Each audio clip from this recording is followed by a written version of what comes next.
Hi, I'm Dr. Chad Larson, and this is Keep It Real. Keep It Real is all about real talk based on my 20 plus years of clinical experience. What we're really talking about is real food, real medicine, and real change. The Midlife Health Minute in this episode of Keep It Real with Dr. Chad Larson is possible with the help of pure prescriptions. Hi, I'm Dr. Chad Larson. I'm going to talk about weight loss. And there's so many different ways that we could discuss the whole concept of weight loss. I'm going to talk about a very particular aspect of it. There's entire books written about weight loss. There's entire weekend courses for hours and hours that could be talked about weight loss. So I'm going to talk about a very kind of specific thing that's going on in kind of the industry of body weight management. And that is this really, I think, kind of dumb argument between carbohydrates and insulin as a model of weight loss and calorie restriction or calorie reduction as the other model. And it's almost like you have to pick what camp you're in, and then you have to believe everything that's in that camp. As a clinician, that's so dumb. That's kind of what PhD researchers get really into, and they kind of argue with each other and no, it's this and no, it's that. As a clinician, I just go, I'm going to do what works. And what oftentimes works is a little bit of both of those things. Imagine that. You could actually incorporate both of those concepts in the same person, and it works fantastic. So where do I fall in the continuum if, kind of carbohydrate insulin model is on one end of the spectrum and then calories is on the other end of the spectrum? I'm slightly off the center toward the insulin model, but I've got a very particular reason for that. And the reason is that there's a great study that was done, published a couple years ago, and it explained to us that only 12% of adults in the US are metabolically healthy. That means 88% are metabolically unhealthy. What do we mean by that? What we mean by that is these people who are 88% metabolically unhealthy, they've got blood sugar dysregulation, they might have some degree of heart disease, their triglycerides are probably elevated, their waist circumference is above 40 inches in men and 35 inches in women, and they probably have high blood pressure. So any one of those kind of symptoms or signs puts somebody in the metabolically unhealthy camp. And this research actually included 20-year-olds. So 20-year-olds are typically, healthier than 45-year-olds or 60-year-olds, but they're included in this study, which I think dramatically influences those percentages. If we actually started that number at 40-year-olds, that 88% would probably go to like 98%. In other words, there'd probably only be 2 to 5% of adults starting 40 and older that would be metabolically healthy. So it's a big, big problem in the US. Major, I think it's a problem of our time, especially as a healthcare provider. So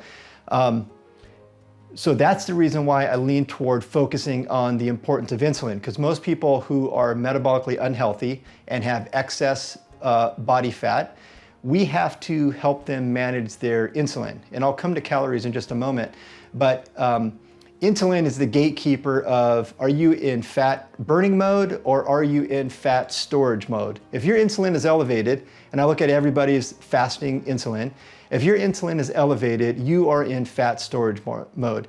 You can't fight through the insulin to make your body start using fat for fuel. If insulin is stuck, and the gas pedal is stuck on insulin, you are in fat storage mode. That's just a physiological process that happens in the body. So for them, we have to really focus on getting their insulin down, because before we even talk about their macronutrients, their proteins, carbohydrates, and fats, before we can talk about their calories, we have to be able to bring their insulin down.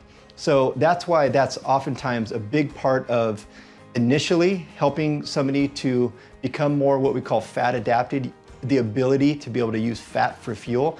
We have to really manage their insulin. Most people who I see the first time and they're overweight and they want to help to instigate fat burning, their fasting insulin is very, very high. Maybe their glucose is even normal. And we can talk more about that probably some other time, but it's the insulin that's really the gatekeeper when it comes to this kind of fat burning.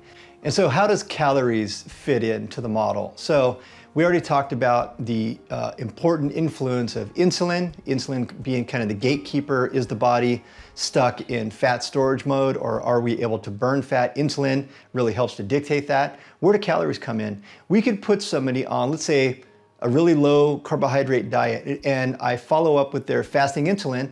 And let's say they're fasting insulin. I like to see most people's fasting insulin below 10. And if they're really kind of more metabolically fit, we can get that below 5.5. And that would be great to get their fasting insulin below 5.5. Where does calories come in? Oftentimes, I've looked at blood work and their fasting insulin is clearly below 5.5. Awesome, they've become more metabolically fit. But it's possible that they're not quite burning fat the way that they want to, or the way that I want them to. So what's the missing piece? Although they're metabolically fit and their insulin is in a healthy position, they are over-consuming calories. This is where both camps are absolutely important. This is what comes down to the individual. Instead of talking about people as averages, it comes down to the individual. If somebody's very metabolically fit, their insulin looks fantastic, but they're still not quite burning the fat that we would like them to, then we have to start messing with their calories. And so where do we start with that? It's kind of like going to a financial planner. I mean, you say, hey, I've got some financial goals. I would like for you to help me with this. The financial planner would say, okay, I just need to know what your income is and I need to know what your expenses are. That's what we need to do with their calories. We just have to first of all start where they're at. There's some great apps for this. There's even just some, hard copies, sort of diet diaries, and there's ways that we can calculate and kind of quantify where is their caloric intake currently, what's their macronutrient breakdown, the kind of the percentages of carbohydrates, fats, and proteins, and then we want them to start tracking.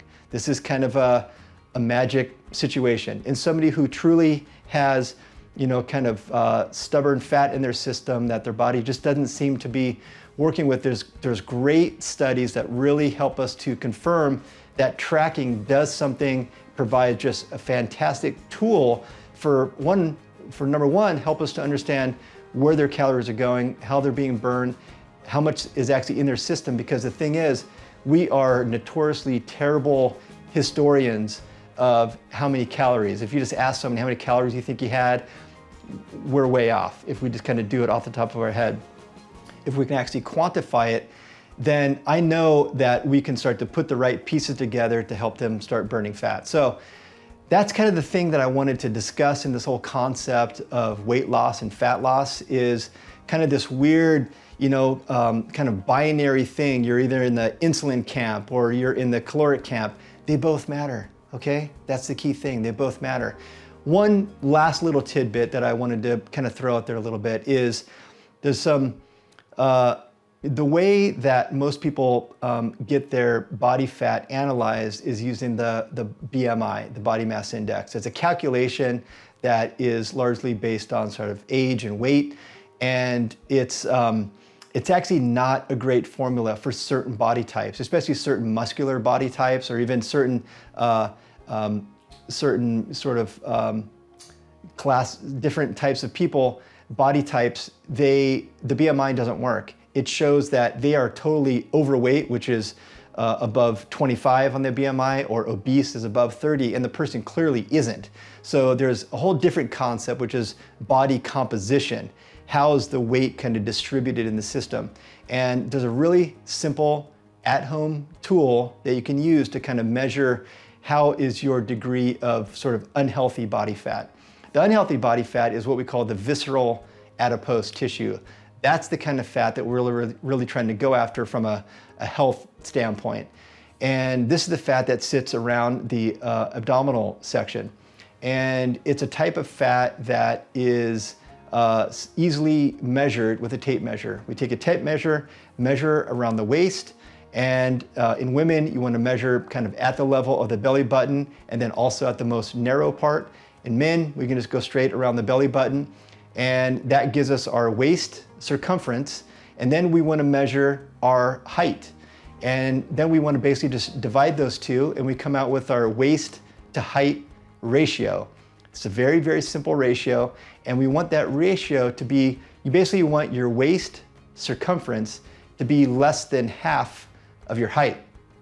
So if we do this in inches, if you're 70 inches tall, we want your waist to be 35 inches or less. That would be a really good balance. We know that that person is probably more metabolically healthy, and I think this is way better than the BMI. There's another one called the waist to hip ratio, which is fairly similar. But there's some good studies that have recently been published on the waist to height ratio. It's a really great way to kind of evaluate your body composition in a way where the BMI would be a little bit less dependable. So a few tidbits on weight loss. It's one of those things that, again, with in the US adults, 88% being metabolically unhealthy. It's something that I see every single day in my practice, and it's a key feature of things that we want to try to improve with people. So those are a few ways that I look at it. So hopefully that was helpful and useful. I will keep reading the studies and bringing you the information. Until then, keep it real. The Midlife Health Minute and this episode of Keep It Real with Dr. Chad Larson is possible with the help of Pure Prescriptions.